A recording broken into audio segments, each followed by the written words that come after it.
Have you ever stopped to think about how food is, well, so much more than just fuel? It's like a passport, isn't it? A living history book, a direct line into the very soul of a culture. Absolutely. Today, we're embarking on a really delicious deep dive. We're exploring the rich, flavorful, and incredibly unique world of traditional Mayan foods and the hidden culinary gems of Mérida in Yucatan. Yeah, and we're not just tasting the food in our minds, are we? We're kind of tracing its incredible story, from ancient Mayan rituals right up to surprising influences from global trade. It's quite a journey. It really is. And for this deep dive, we've pulled together a fantastic collection of sources.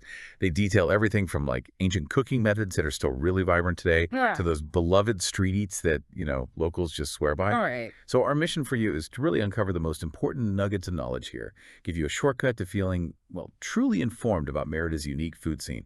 Get ready for some surprising facts and some really delicious details we've found. Okay, let's dive in. Where better to start than the ancestral heart of this cuisine? Those foundational tastes, the dishes that have really stood the test of time and offer that direct link to the region's Mayan heritage. Hmm. And I mean, when you talk Yucatan, you absolutely have to kick things off with cochinita pibil. It's more than just slow roasted pork, isn't it? There's a whole story there. Precisely. Yeah. Yeah, it's the cornerstone, definitely. Yeah. But the real story, like you Yeah. said, is in how it's made. Cochinita pibil is pork, yeah, Mhm. marinated in accio paste and sour orange juice. But the really fascinating part, the traditional cooking method, Okay. it's wrapped up tight in banana leaves and then cooked underground Mm. in something called a pib. A pib, like literally in the ground. Exactly. A pib is a traditional earth oven, basically a pit dug in the ground. Mm. The pork slow roasts in there for hours. And this isn't just, for amazing flavor. It's a direct culinary link back to ancient Mayan reverence for the earth. Food is a sacred offering, that sort of thing. Mm. And that achiote, by the way, that doesn't just give it that signature bright orange color. It adds this subtle, earthy, slightly peppery flavor that's just, well, fundamental to Mayan cooking. So how easy is it to find that really traditional pib cooked version today, or is it mostly restaurant adaptations now? Oh, you can absolutely still find it prepared authentically, especially if you hit the early morning markets for tacos. That's a great tip. Okay.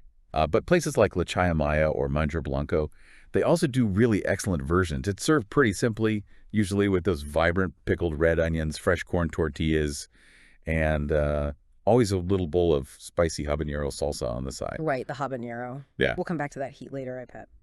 Okay, so from that foundational slow roast, let's talk about another really popular pork dish, maybe for a quicker meal. Pak chuk. Yes, bok choc. This one's grilled pork, marinated again in that key sour orange, and garlic this time. Typically served with grilled onions, a fresh tomato salsa, and black beans. It's a really common lunchtime dish. Still gives you that connection to Mayan prep methods, but maybe a bit lighter. And that sour orange, it's not just flavor, its acidity is a natural tenderizer, and it kind of cleanses the palate too. Super clever for a hot climate.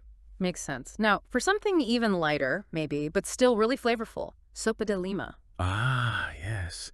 The line soup. It's this light, really aromatic chicken soup. It's infused with that specific Yucatan lime, which is key, right? It has a unique taste. Absolutely. It's different from the longs you might be used to. More floral, maybe a touch bitter.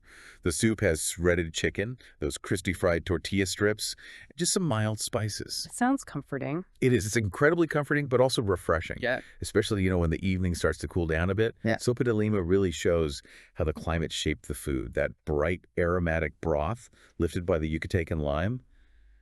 It's just perfect for the heat. Okay, let's shift gears slightly to street food, a classic duo. Panuchos and salbutes, they look kind of similar at first glance. They do, yeah. But I imagine for locals, there's a definite difference, maybe a preference.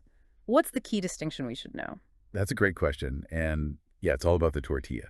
So a panucho is a fried corn tortilla, but crucially, it's slit open and stuffed with refried black beans before it gets topped. Ah, okay, stuffed first. Exactly. Then you get your toppings, maybe cochinita pibil, shredded turkey, lettuce, tomato, avocado, and those essential pickled onions. Got it. And salbutes? Salbutes have similar toppings, yeah, but the tortilla itself isn't stuffed. It's just fried until it's puffy, kind of light and airy, and then everything goes on top. Turkey, chicken, pork, fresh veggies. Right, so one's stuffed, one's topped on a puffier base. You got it. Both are super common eating street foods. You'll find panuchos at pinacarias, these little casual spots that specialize in them. Saldutes you'll see everywhere too, often eaten in sets like 3 or 5 for a decent snack, or even a light meal. Any tips for finding the best ones? Well, yeah, for sure. For you, as a visitor, always look for the busiest stalls, where you see the locals lining up. That's your sign. It means freshness, quick turnover, probably deliciousness. Good advice. Okay, if those dishes felt deeply rooted, Relleno Negro sounds like it takes us somewhere even more intense, maybe ceremonial. It really does. Relleno Negro black filling is, it's turkey stewed in this incredibly rich, dark sauce made from charred chilies and spices. The paste is called a recado negro. Charred chilies, that sounds smoky. Deeply smoky and earthy. They literally blacken the chilies over a fire. That's what gives the dish its signature dark color and that complex flavor. It usually includes a turkey meatball, they call it a butt, and a hard-boiled egg floating in there too. And it's linked to a specific time? Or... Traditionally, yeah. It's strongly associated with Hanal Picsan, which is Mérida's Day of the Dead celebration. But luckily for visitors, you can find it year-round in many restaurants now. It feels like a dish with real history. Oh, absolutely. This dish, maybe more than any other we've talked about so far, really shows how food traditions act like living archives, preserving ancient practices, cultural meaning, right there on the plate. Fascinating. And then there are papadzulas. People often call them Yucatan's enchiladas, but that sounds like an oversimplification. It really is. Yeah. Papadzulis are quite unique. They're rolled corn tortillas, yes, but they're filled simply with chopped hard-boiled eggs. Eggs. Okay. Yeah. And then they're drenched in this rich sauce made from ground pumpkin seeds, pepitas, and drizzled with a contrasting tomato sauce. It's an ancient Mayan dish. Its survival is pretty amazing, a real testament to that culinary heritage. Pumpkin seed sauce sounds intriguing. It's nutty, earthy, really distinct. And speaking of unique characters, queso relleno. This one's a real curveball, a fascinating fusion. Right. Edam cheese in Yucatan. How on earth did that happen? It sounds so out of place. Doesn't it? But it's a perfect example of how those cross-cultural exchanges shaped the local food. So queso relleno is literally a hollowed-out ball of Edam cheese. Yeah. Yeah, the Dutch cheese, which got imported centuries ago when Mérida was a major port. Trade routes bringing in cheese. Exactly. And they didn't just eat it plain. They stuffed it with this savory minced pork mixture cooked in a spiced tomato sauce with things like capers and olives.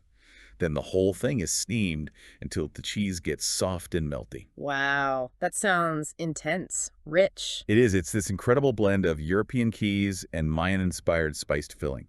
A true fusion dish, like an edible artifact of global history right there. Okay, we can't forget breakfast. You absolutely have to mention huevos motuleños. Oh, definitely. A classic Yucatecan breakfast, originally from the nearby town of Motul. It starts with fried tortillas, then layered with black beans, fried eggs, and then this savory tomato sauce, chopped ham, peas. Keys, and I think I read plantains too. Yes. Sometimes fried plantains on the side or even incorporated. It's this amazing sweet and savory combination that's really unique to the region. A fantastic way to start the day. Sounds like a full meal right there. It is.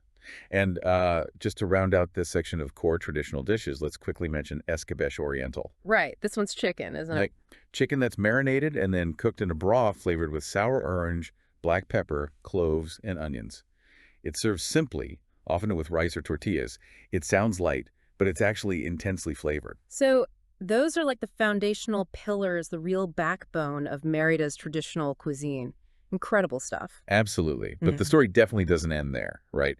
Mérida's food scene is much broader than just these historical Mayan staples. True. There's a whole other layer of local favorites, amazing street foods, and some unique regional things you really have to seek out. Okay, so let's get into those. What about marquesitas? They seem to be everywhere in the evenings. They really are a total street food staple. For someone who's never had one, what makes them so special? Is it the texture, the fillings? That cheese option seems wild. It is a bit wild, but it works. I think it's the whole combination. So imagine this super crispy rolled up crepe, almost like a thin waffle cone, but freshly made right there on a special little griddle. Okay, I can picture that. And they fill it while it's hot, usually with Nutella or cajeta, that lovely caramelized ghost milk candy, or yes, shredded Edam cheese. That contrast between the warm, wafer-thin crispiness and the sweet or savory filling. It's just incredibly addictive. Sweet and cheesy. Don't knock it till you try it. You find them everywhere in the evenings, especially in the plazas and markets. The smell alone draws you in. Okay, I'm convinced to try the cheese one. And speaking of street food essentials, you can't walk far without seeing eloutes esquites. Oh yeah, roasted corn, simple perfection. You get a load, which is the whole corn on the cob, grilled, Right. or esquites, where they shave the kernels off into a cup. And the toppings are key, aren't they? That combination of mayo, crumbly cheese, lime juice, and chili powder. That's the magic mix. Creamy, tangy, salty, a little spicy. Just fantastic. You'll find carts selling them near parks, especially at night. It's a whole ritual. Definitely a must try. Now, something a bit different, maybe more refined in the tamale world. Tamales colados. Yes, these are interesting. They're different from the tamales you might know from other parts of Mexico. The masa, the corn dough, is strained. Colado means strained, so it has this incredibly smooth, fine, almost silky texture. Silky. What? Yeah, it's quite delicate. They're typically filled with shredded chicken or pork in a light tomato sauce, and like many things here, steamed in banana leaves for that subtle, earthy flavor. A more elegant kind of tamale. Okay, for the meat lovers out there, what about longaniza de Valladolid? That sounds specific. It is specific. It's a spiced pork sausage that comes from the town of Valladolid, which is also in Yucatan State. It's distinct, often grilled until it's smoky and delicious. And how is it usually served? Usually pretty simply. With fresh tortillas, a wedge of that essential sour orange to squeeze over, and of course some habanero salsa nearby. It's got this slightly smoky, tangy flavor. Makes amazing tacos. Sounds good. And for a real weekend treat, you mentioned lechon al horno. Ah, yes. The roast suckling pig. This is a big Sunday morning tradition in Mérida. Sunday morning. Interesting timing. Yeah, people go out for it early. It's oven roasted until the skin is incredibly crispy and the meat is just fall apart tender. And how do you eat it? Most popularly, it's chopped up and served on tortas, these soft bread rolls, piled high with the pork, maybe some crispy skin, chicharron, pickled onions, and spicy salsas. For the real deal, you gotta hit Mercado Santa Ana or the Santiago Market early on a Sunday. Okay, adding that to the weekend plan. Then there's a dish tied to a specific day of the week. Frijol con puerco. That's right, bean with pork. It's the traditional Monday dish in loads of Yucatecan homes and restaurants. It's basically pork simmered slowly with black beans until everything is rich and tender. Why Monday? Any reason? You know, I think it's one of those traditions where it was easy to put on the stove and let it simmer away while people got back into the week's work. It's served simply with rice, chopped radish, cilantro, and again, that sour orange. It's just pure comfort food, part of the weekly rhythm. Like a culinary calendar. I love that. Okay, we need to talk drinks too. What about agua de chaya? That sounds very local. It is very local. Chaya is a leafy green, kind of like spinach, but native to the region. They blend the leaves with water, lime juice, and a bit of sugar to make this incredibly refreshing green drink. Is it? Good for you. It sounds healthy. It actually is. Chaya is packed with nutrients. Sometimes they blend it with pineapple too, which adds nice sweetness and masks the slightly vegetal taste. It's delicious and really thirst-quenching. And then the standards, horchata and Jamaica. You see those everywhere. Absolutely staples. Horchata, that creamy rice milk drink with cinnamon. And Jamaica, which is brewed from dried hibiscus flowers, it's like a tart, ruby red iced tea. You'll find huge glass jars of both at pretty much every local restaurant and market stall. Perfect for cooling down. Okay, now for maybe some less common finds, you mentioned kibis and pulcanes. Kibi sound, not very Mayan. That's sharp. You're right. Kibis are a fascinating example of that cultural fusion we talked about earlier. They actually have Lebanese origins. Lebanese in Yucatan. How did that influence come about? Through immigration, mainly in the late 19th and early 20th centuries. Lebanese immigrants brought their culinary traditions, and kibbeh became kibis. They're these fried, sort of oval-shaped croquettes made from bulgur wheat and minced meat, usually beef. And how are they served locally? Usually as a snack, often sold by street vendors. They typically serve them with pickled onions and, you guessed it, habanero salsa. While kibis are the most obvious example, that immigration also brought other subtle influences, like certain spice uses, that kind of blended into the local scene over time. It really shows how dynamic cuisine can be. Wow, okay. And then for the really adventurous eater, you said pulcanes are the true hidden gems. I think so, yeah. These are something you might not easily find unless you're looking, or maybe stumble upon them at a smaller neighborhood spot. They're these little fried patties made from masa, the corn dough, but it's mixed with black beans and ground pumpkin seeds right into the dough. Okay, interesting texture already. Exactly. And then they're typically filled with ibes, which are young, tender lima beans, or sometimes chicharron, that crispy fried pork belly or skin. They're definitely a street food snack that flies under the radar for most tourists. Finding them feels like you've discovered a little local secret. Pull canes. Adding it to my must-find list. Okay, so we've covered an incredible amount of delicious food. What does this all mean for you, our listener? Maybe you're planning a trip or you're just curious. Let's talk practical advice. How do you actually navigate this amazing food scene? Right, some tips. I think a crucial one is about timing. We touched on it, but seriously, many of the most traditional foods like the lechon or certain market tacos are breakfast or early lunch things. So get out there before noon if you want the best selection and freshness at the markets. Good point. Don't wait for dinner for everything. And what about street food safety? People always worry about that. It's a valid concern, but generally, street food in Mérida is pretty safe, especially if you follow that earlier advice. Yeah. Go where the locals go. If a cart or stall is busy, that means high turnover, fresh ingredients. That's usually your best bet. Makes sense. Now, the habanero. We need a proper warning, right? Yeah, yes. The habanero salsa, it's standard, it's everywhere, it's delicious, but it is incredibly spicy, like world-class spicy. Always, always taste it cautiously first. A tiny drop is often enough. Don't be hero on your first try. Noted. A little goes a very, very long way.